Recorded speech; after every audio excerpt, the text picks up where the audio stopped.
Morning, students. Last class we have discussed two algorithms, that is a distance vector routing algorithm, and an improvement to that algorithm is the hierarchical routing algorithm. The hierarchical routing algorithm will decrease the total number of entries in the routing table. Okay, now let's move to the next dynamic routing algorithm, that is adaptive routing algorithm, that is linked state routing algorithm. Okay, this is dynamic routing algorithm, or coming into the adaptive routing algorithm. The basic idea behind this linked state routing can be stated in 5 steps. Okay, here in this each router must do the following points, the 5 points. First step you need to remember in linked state routing is we need to discover the neighbor nodes or neighbor routers, discover its neighbors and learn their network address. Discover its neighbors and learn their network addresses. That is the first point. Second point, measure the delay or cost to each of its neighbors. We need to measure the distance, or we need to measure the delay to all its neighbors. Okay. Third one, construct a packet telling all it has just learned. Construct a packet. That packet is known as hello packet. I will tell you in the example. Construct a packet telling all it has just learned. Okay, that means all neighbor packets are in understanding. Fourth point, send this packet to all routers. Send this packet to, after constructing a packet, we need to send that packet to all routers. That is in a model of broadcasting. Next, the final point is compute the shortest path to every other router. Compute the shortest path to every other router in the subnet. Okay. Remember, just simply we need to discover the neighbors, measure the delay and cost, construct the packet, send that packet, and compute the shortest path to all other routers in a subnet. These are 5 points need to be maintained at each router in the subnet. I am telling this point. At each router, these 5 points needs to be done. At each router, these 5 points needs to be done. Okay.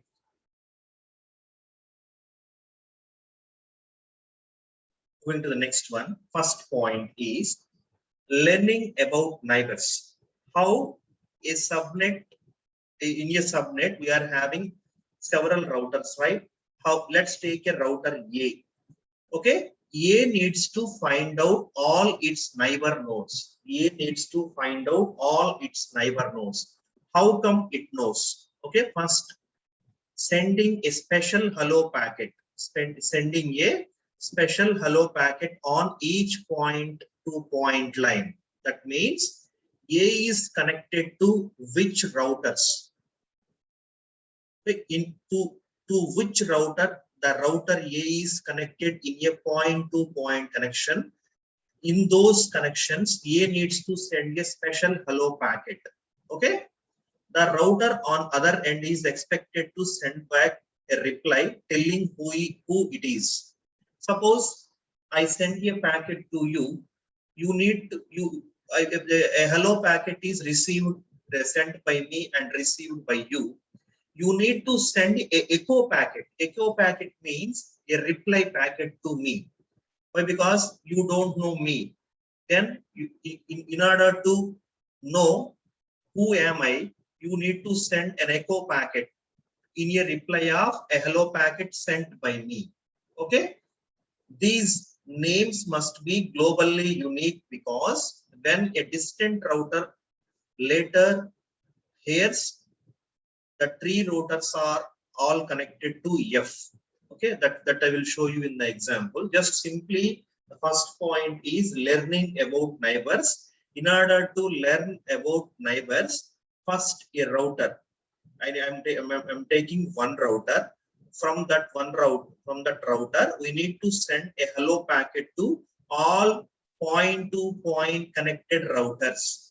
Okay. Then a hello packet is received. Hello packet is arrived at all point-to-point lines, and those routers will give a reply to sender in a form of echo packet. Okay. In a form of reply, not echo packet, in a form of a reply. In echo packet is in the second point, right? First one, sending a hello packet. Just you can remember like that. Second point is measuring the line cost. Suppose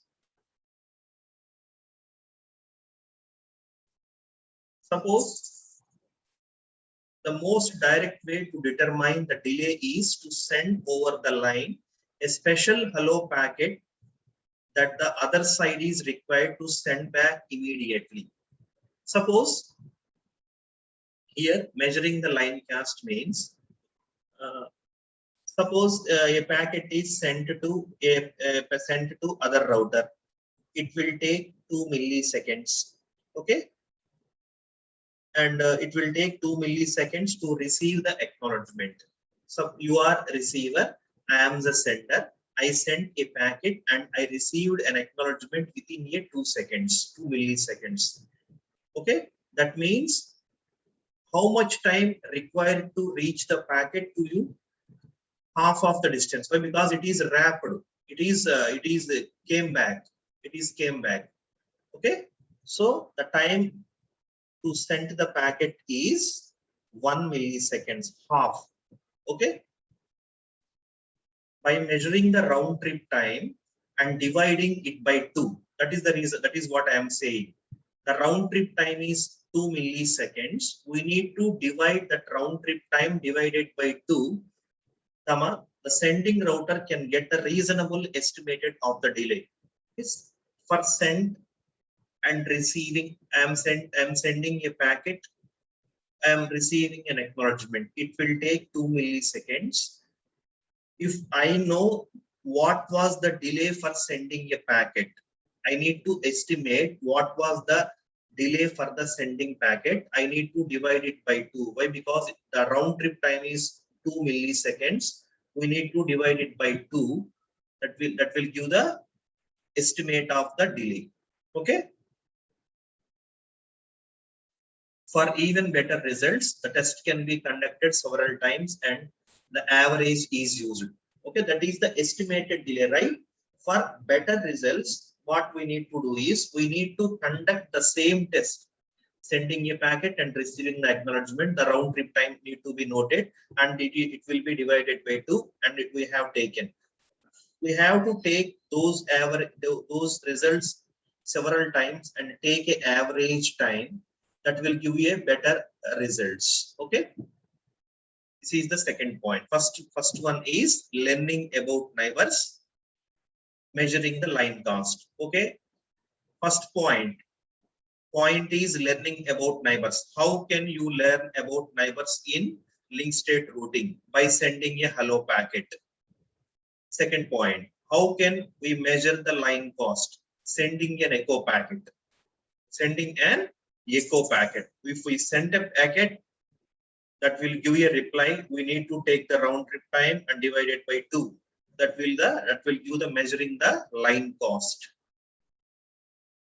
Next, third step is important one, that is building link state packets. Building link state packets. See here, this is very simple. The packet starts with identity of the sender. The packet starts with the identity of the sender. That means who are sending the packet. That is nothing but the identity. The identity also includes a sequence number and the age of the packet. The age of the packet. The age of the packet is nothing but how long that packet is alive, how long that packet is valid, and the list of neighbors. Okay, I'm repeating once again. The packet which is transmitted from the router is having the following information. That information is, first one is The sequence number, very important. Number one for packet, sequence number and age of the packet. Age is nothing but how long the packet will be alive, how long the packet will be valid. And after that, the very important one, the list of neighbors. Okay, for each neighbor, the delay to that neighbor is given. I will show you in the example about the delay. Okay, we have two pictures, two diagrams in the screen on the screen. The first diagram is a subnet. A subnet is containing the routers A, B, C, D, E, F. Totally we have 6 routers. Okay. In routing purpose, to route a packet, what we need to have? We need to have a routing table for each router. See here, these are the different routing tables A, B, C, D, E, F. A's routing table, B, C, D, E, and F. Okay, see here, A's routing table. This is A's routing table. Here, previously in the distance vector routing, what are the entries we are having in the routing table? From that router, all other routers in the subnet. Okay, we are having the entries of all other routers from source A to all other destinations in the given subnet. Coming to the hierarchical routing, that is also explained yesterday. From router to region, from the router to region 1, region 2, region 3, region 4, region 5, etc. Now in this, what are the entries will be present in the routing table? See, this is A's routing table. This is the sequence number of the packet transmitted by router A. Sequence number of the packet transmitted by router A. Age, the age of the packet which is transmitted by router A. Then B and E. Why B and E are only here? See here in the diagram, B and E are the only routers which are neighbors to A. A's neighbor is B. A's neighbor is B. I told you how A knows these two are neighbors. We can say in the we are seeing in the screen, A is adjacent to B, A is adjacent to A, so those two are neighbors. In the practical manner, what A will do is A will send a hello packet. A will send a hello packet to all point-to-point connected routers. What are point-to-point connected routers? To B, to E. Okay. Now, who will respond? A sent a packet and B received. B receives the packet and it will send an echo. It will send a echo packet. Then A and B distance will be measured, and A and E distance will be measured. Okay. For A, the adjacent, so the neighbor is B, the distance is 4. For A, the another neighbor is E, and the distance is 5. Similarly, for the router B, this is the sequence number of the packet transmitted by B and the age of the packet transmitted by B. Similarly for C, D, E, F also. For B, A is one neighbor, C is another neighbor, and F is another neighbor. A to B is 4, and B to C is 2, and B to F is 6. Similarly, for C, neighbors will be B, D, and E. Okay, the weights here given, they have given the weights here. For D, the adjacents are for D, C and F. For E, A, C, F. See, for E, C is one neighbor, A is one neighbor, and F is another neighbor. Last one for F, E, D, and B. Sorry, B, D, and E. These three are the neighbors. This is the way of constructing a routing table by use link state routing. In each routing table, we are having a sequence number of the packet to be transmitted by that router. Here, this is the sequence number of the packet transmitted by the router A. This is the age of the packet which is transmitted by router A. Okay, this is the way of building the link state packets. Building the link state packets. Okay, hope you understand. This is very easy. Next, fourth one. Okay, in the first step, what we did in the first step, learning about neighbors. Second one, measuring the line cost. Third one, building the link state packets. Fourth one is distributing the link state packets. After knowing that, okay, after third point, we know the things. First, we know the neighbors, and we know who are the neighbors, and we know the second point, who is the adjacent neighbor node, and the distance from that node to this node. Okay, now after knowing all those things, we need to distribute the link state packets. See here, distribute the link state packet means A is distributing the link state packets to B and E. Now coming to B is distributing the link state packet to A, C and F. Okay, for A it is not sending. Why? Because in the reverse it will not send. Okay, you need to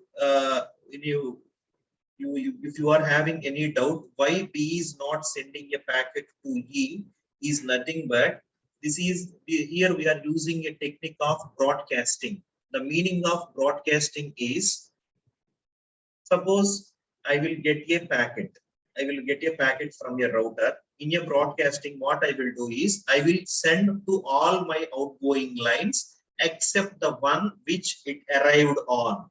Okay, that is what the broadcasting is. And C sends link state packets to B, D and E, like that, all follows. This is the distribution of link state packets. Okay, this is how the transmission happens by use the dynamic routing algorithm, that is link state routing algorithm.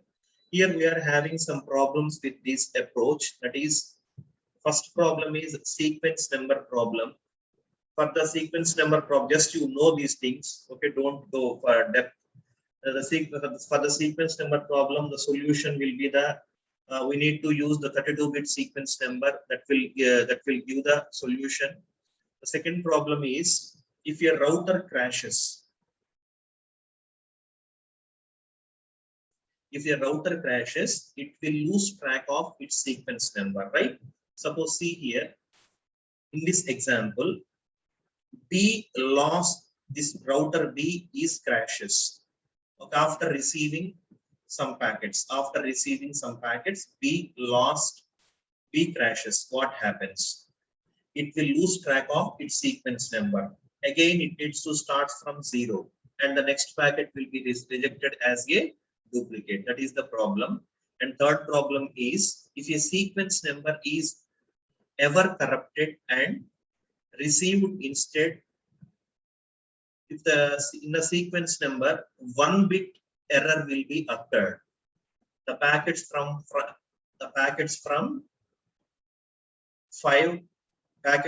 through 65540 will be rejected as absolute. Okay, this you can remember a point, that is, if a sequence number is 32-bit sequence number, right? In a 32-bit sequence number, if 1 bit is changed, then it leads to a problem.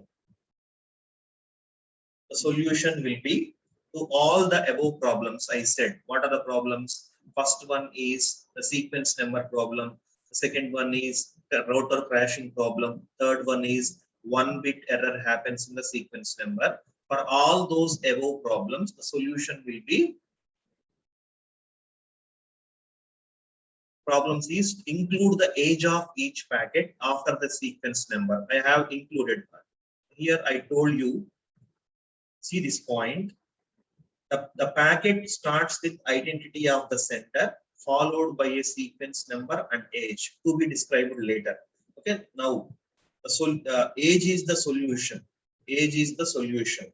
Okay, to all these problems is to include the age of each packet after the sequence number and decrement it for every 1 second. The age will be decremented for every 1 second. When the age becomes to 0, okay, it will be discarded. The router will be discarded that packet. Okay, the solution is that age. Next, last one, we have 5 steps, right?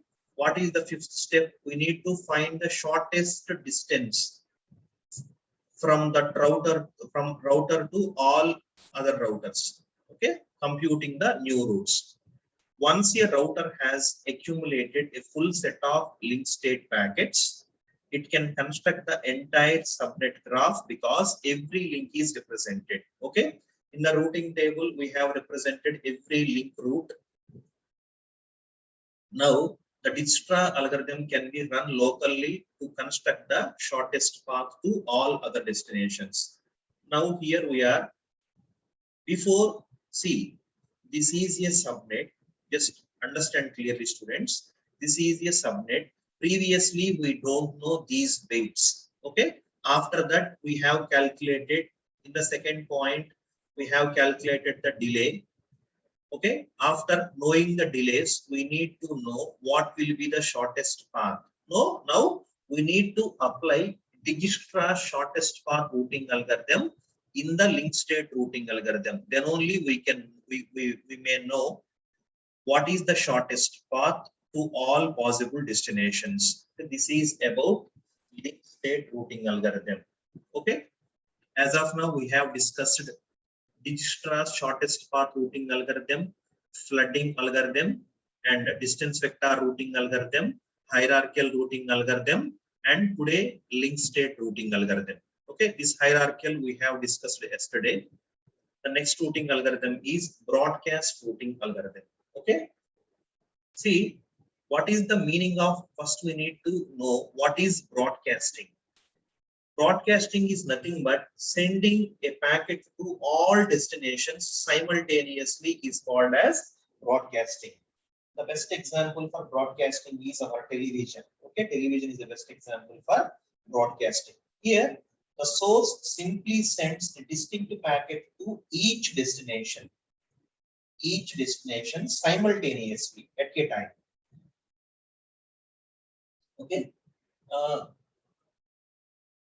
Flooding is also one type of broadcasting method.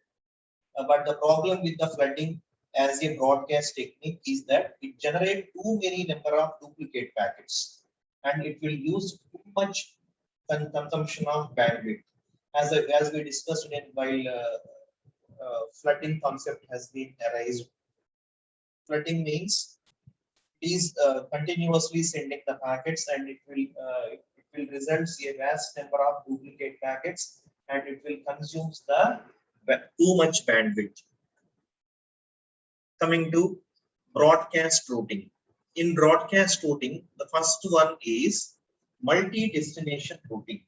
Multi-destination, the meaning is in it, multi-destination, that is for multiple destinations, we are broadcasting a packet. Okay, see, if this method is used, each packet contains either a list of destinations. Here, are transmitting a packet. That packet will reach to multiple destinations. In the packet, each packet, we need to have list of destinations. That means every packet is containing source address and destination address. That packet is having list of destinations to which it needs to be go. When a packet arrives at each router, suppose when a packet arrives at each router, the router checks all the destinations and determine the set of output lines that will be needed. Suppose a packet arrives from A to B. Then the router B checks all the destinations of the packet and determine the set of output lines that will be needed. Okay. The router generates a new copy of the packet for each output line and usually includes the each packet. So you just to listen the 3 points. First point is multi-destination routing. That means a packet needs to be reached multiple destinations. That information will be included in the packet itself. Suppose a packet arrives at one destination. That destination router needs to check what are the all possible destinations, and it will check the what are the all outgoing lines, and it will forward the same. Okay, this is the multi-destination routing. Here, this broadcast routing algorithm takes explicit use of sync tree. Okay, for the router in initiating the broadcast or any other convenient spanning tree for that matter. Okay, first we need to know sync tree. What is the meaning of sync tree? A tree which is not having closed circuits, cycles, closed circuits or cycles, that tree is called as sync tree. Okay, now either it may be a sync tree or a spanning tree. A spanning tree is a subset of the subnet that includes all the routers but contain no loops. There is a no loop. It is called a spanning tree. This is next point. If each router knows which of its lines belong to the spanning tree, it can copy an incoming broadcast packet onto all spanning tree lines except the one it arrived on. Okay, I will tell you the example. It is very simple example. Each router knows, suppose a router gets a packet, except the one which the packet is arrived on, that router leaves that route and it will forward the packet to all other outgoing lines. Okay, I will show you in the example. That is reverse path forwarding example. I will show you. First, I will explain the example. This example shows you the reverse path forwarding. First, in the diagram, we are having 3 steps. First one is a subnet, which is containing routers. A, B, C, D, E, F, G, all are routers. Okay. First, we need to build a sync tree.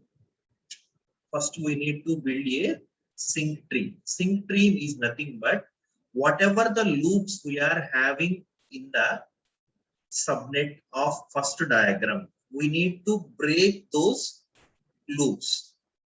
We need to break those loops. See, here we are having, let's take an example for a loop. I to J, J to O, O to N, N to I. See here, I to J, J to O. This has been broken. Okay, we have to build a sync tree by breaking the loops from the subnet. Okay, this is the second step. Whatever the loop is nothing but this is not a loop. B to C, C to D, E to F. This is a loop. And we have another loop like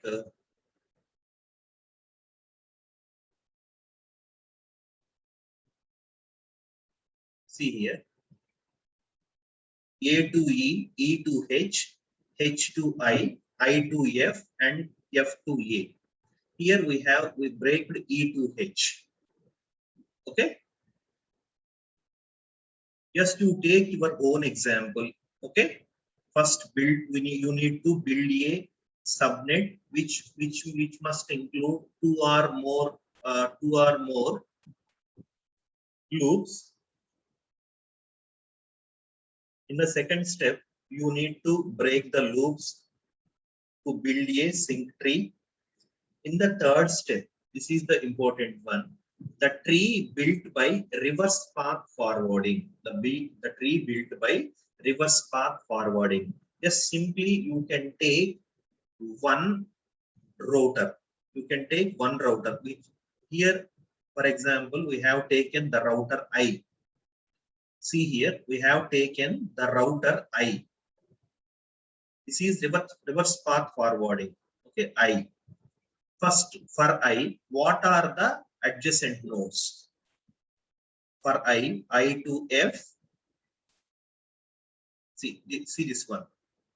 For C, the first diagram, for I to F, I to N, I to H, and I to J, right? These are 4 adjacent routers, adjacent nodes to router I to F, I to H, I to J, and I to N. Okay. F. Let's take example F. For F, where we are, for F, what are the adjacent nodes? D, A, I. That I is also already, I to F has been taken here, which F is arrived from I. So for F, the adjacent nodes are A and D. The adjacent nodes are A and D. Okay. Now let's take for H. The next level for H. For HC here, previously for H, what we are having? For H, we are having K and E. E and K. After building a sync tree, these these links has been broken in order to break the loop. So for H, there is no outgoing, E and K. For J, where J is here, for J, we are having I, G, and O. Okay, I is already which it arrives on, G and O. Next, for N. Okay, just you can take a look of this picture and see. You can observe what is the meaning of the circle. A is rounded here, D is rounded here. But what about these? What is the meaning of G, E, K, D, N, all these things? Okay, you can think of these things, and I will send you this picture. First, you need to take your own subnet, which needs to be contained 2 or more loops, and for that you need to build a sync tree by eliminating the loops in the subnet. And after that, you can take any node. You can take any node or router in the subnet and build a reverse path tree. This is a reverse path tree. Build a reverse path tree for the any router. I have taken I here. For I, these are the adjacents. For E, for all. But I need to know, I am asking you one question. What about E and K? What about this D? What about this N? And what is the meaning of these rounded circle? Okay. In the tomorrow's class, this is the last algorithm in this routing algorithms concept.